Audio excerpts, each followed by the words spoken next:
Tabarakasmu rabbika dzil jalali wal ikram. Shadaqallahul azim. Ada dialog yang cukup santai antara Gus Muhaimin Iskandar yang sering dipanggil Cak Imin di acara Slepet Imin di Kabupaten Garut ketika Cak Imin sedang keliling Indonesia. Dialog ini menarik saya kira karena di dalamnya ada pembicaraan tentang sampah, di mana sampah menjadi alat ukur orang beriman, tentang pendidikan, tentang anak muda, tentang ekonomi, tentang bagaimana anak muda berkreasi ke depan, tentang bagaimana Cak Imin ketika kalah bersama Anies Baswedan, tentang bagaimana mereka berdua ketika menang. Saya kira dialog ini sangat layak untuk disimak. Silahkan untuk diikuti, silahkan untuk ditelaah, silahkan untuk didiskusikan dalam kolom komentar. Tolong subscribe, tolong like, dan silahkan di-share karena saya kira ini amat sangat bermanfaat bagi dialog budaya, bagi dialog pendidikan, bagi dialog politik. Wallahu a'lam bishawab. Wassalamualaikum warahmatullahi wabarakatuh.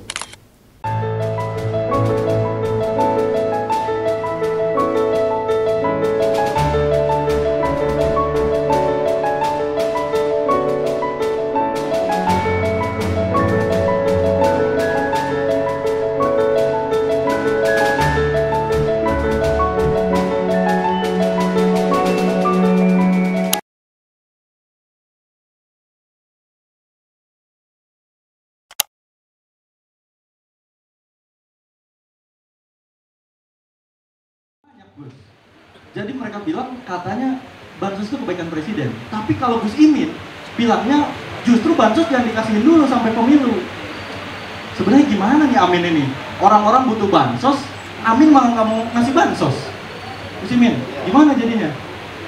Ya, saya kira yang di sini sudah lebih well informed ya, lebih tahu masalah yang sesungguhnya bahwa bansos itu kewajiban pemerintah. Bansos itu bukan kebaikan hati pemerintah. Kalau kewajiban dianggap kebaikan, jangan-jangan kita dapat oksigen ini kebaikan pemerintah. Yang jelas bansos itu kewajiban negara menangani suasana yang belum sepenuhnya baik, maka ada bansos. Perlu diketahui terutama teman-teman masyarakat umum pada umumnya bahwa bansos itu dibuat oleh pemerintah dan DPR dari uang APBN. Jadi kalau ada menteri mengklaim bansos itu dari A, si B atau si C, itu termasuk jenis-jenis penyesatan.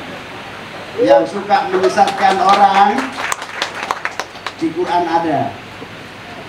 Saya nggak mau lanjutkan itu. A'udzubillahi minasyaitonirrajim. Jadi jangan suka menyesatkan rakyat. Bansos itu jangan ditunda. Yang ditunda adalah memanfaatkan bansos untuk kelompok tertentu dan orang-orang tertentu. Jadi kadang-kadang saya harus keluarkan statement supaya selepetannya kena pada semua hal. Salah satu selepetannya adalah bansos lanjutkan, bahkan kalau Amin menang kita perbanyak. Tapi jangan coba-coba memanfaatkan bansos untuk kepentingan mengatasnamakan calon, apalagi berpihak kepada salah satu calon. Karena bansos adalah dari rakyat, kewajiban pemerintah untuk rakyat. Duit rakyat yang dibagi untuk masyarakat. Bansos zaman Amin nanti lebih besar lagi dan lebih banyak lagi yang akan didapatkan.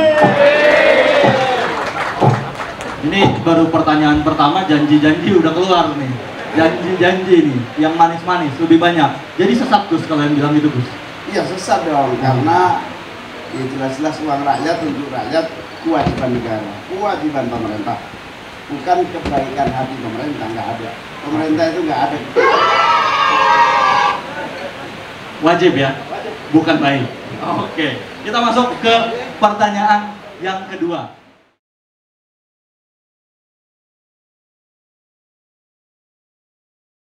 Dengan stunting paling tinggi di Jawa Barat. Ini update data 2023. Dan kalau stunting, katanya ada calon yang bilang kalau stunting itu bisa diatasi dengan bikin program makan siang gratis dan susu gratis yang anggarannya 1 triliun per hari. Kalau Amin mau ngapain mengatasi stunting di daerah yang stuntingnya ini tertinggi, Gus, se-Jawa Barat? Ya, stunting itu tumbuh karena bukan tiba-tiba sudah SD baru stunting, bukan.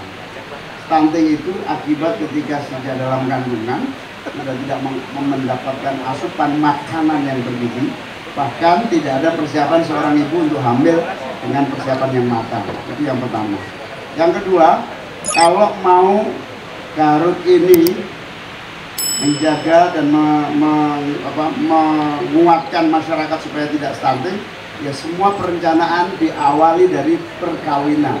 Ibarat perintah syariat itu kira-kira salah satu tujuan syariat agama itu kan hifdun nasl, menjaga keturunan. Nah, kalau sudah ngomong keturunan sebelum pernikahan sudah didesain.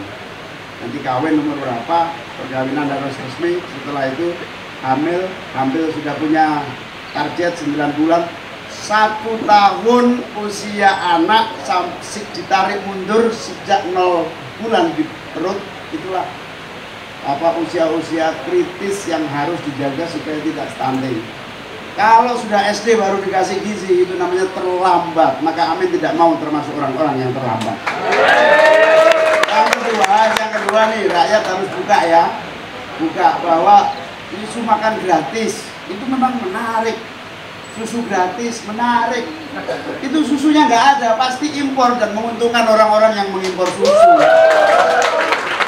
Harus dipersiapkan, jangan makan gratisnya, siapkan rakyat beternak supaya sehat, supaya menumbuhkan pendapatan, peternakan tumbuh, makan sehat baik. Kalau sekarang susu butuhnya 1 juta liter, yang tersedia hanya 300 liter, bagaimana kalau nggak impor? Terima kasih.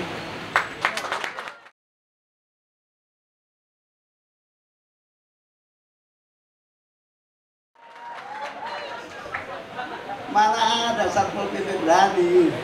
Pasti ada yang nyuruh. Yang nyuruh tahu nggak kalau Satpol PP itu salah satu aparat Pemda, jadi harus netral. Mau pakai undang-undang ASN boleh, mau pakai undang-undang Satpol PP juga boleh. Bahwa berseragam itu harus adil dan seimbang. Tapi dari dulu Pemda Garut selalu aja ada cerita-cerita begitu. Maaf ya. Sejak bupati siapa gitu aku lupa waktu itu. Jadi nanti kalau Amin menang, Pemda baru, pemerintahan baru harus kita sepet. Nah, saya juga kaget, nggak ada hujan, nggak ada angin, tiba-tiba ada rekaman Satpol PP. Saya kira dari Tasikmalaya, ternyata dari Garut lagi. Dan ini menurut saya ini begini ya, bisa dalam 1 menit. Begini ya, pemilu ini hajat nasional. Pemilu itu agenda nasional, bukan agenda Amin, bukan agenda Prabowo, bukan agenda Ganjar, bukan agenda Jokowi. Agenda nasional, seluruh rakyat dan aparat harus tahu kalau ini agenda nasional harus disukseskan siapapun yang menjadi warga dan aparatur negara. Karena kalau pemilu cacat, tidak adil dan tidak seimbang, pemilu hasilnya cacat, maka demokrasi akan cacat selama-lamanya. Kita tidak perlu mengulang kegagalan sejarah. 98 gagal karena pemilu tidak sehat, maka rontoklah. Pak Harto kasihan waktu itu. Kita tidak ingin ada orang yang suul khotimah dalam proses politik. Rakyat sudah semakin dewasa dan kita ingin pemilu ini kita jaga kemurniannya tanpa ada keberpihakan siapapun aparat negara. Aparat negara harus netral. Oke.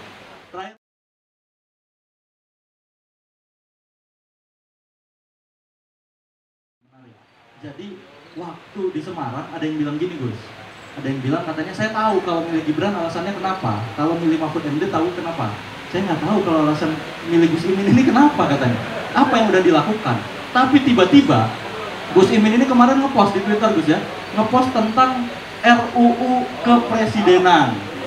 Undang-undang kepresidenan. Jadi katanya dulu Gus Imin ini ngusulin presiden ini harus diikat sama undang-undang. Pertanyaannya, Gus, kenapa dikeluarinnya sekarang ya, Gus ya? RUU itu. Kenapa, Gus? Gak bahaya lah. Jadi begini, 2001 saya punya inisiatif bersama teman-teman di DPR membuat undang-undang lembaga kepresidenan. inisiatornya udah lupa sendiri. Tahu-tahu ada teman saya, wartawan senior Kompas namanya Budiman, menulis artikel terbaru melihat peta politik anak presiden nyalon, ada presiden yang lagi berkuasa, anaknya nyalon, maka dia mengingatkan, ini loh bukti bahwa usulan tahun 2001 soal undang-undang lembaga presiden itu penting, sehingga presiden terjaga dari tergelincir memihak salah satu calon. Karena apa? Karena lembaga kepresidenan itu lembaga yang sangat kuat. Di situ kewenangan yang ada di presiden itu begitu dahsyat, begitu besar. Malah ada yang ngomong kewenangan presiden itu ibaratnya di bumi itu tertinggi, di langit pasti enggak. Nah karena itu dijaga kewenangan itu murni tidak berpihak. Tiba-tiba Budiman itu menulis dan mengkuplik ini yang diusulkan Caimin tahun 2001.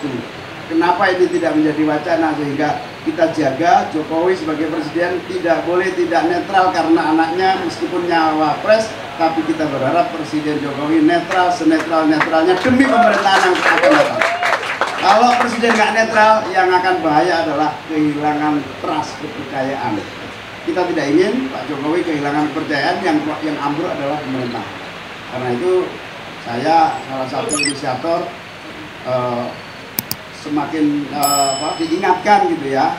Nah soal teman-teman sering lupa kiprah saya, ya kalau saya masuk DPR sejak 98, umur 32 tahun jadi wakil ketua DPR, banyak sekali produk-produk yang insya Allah telah memberi warna Indonesia yang masa ini yang akan datang.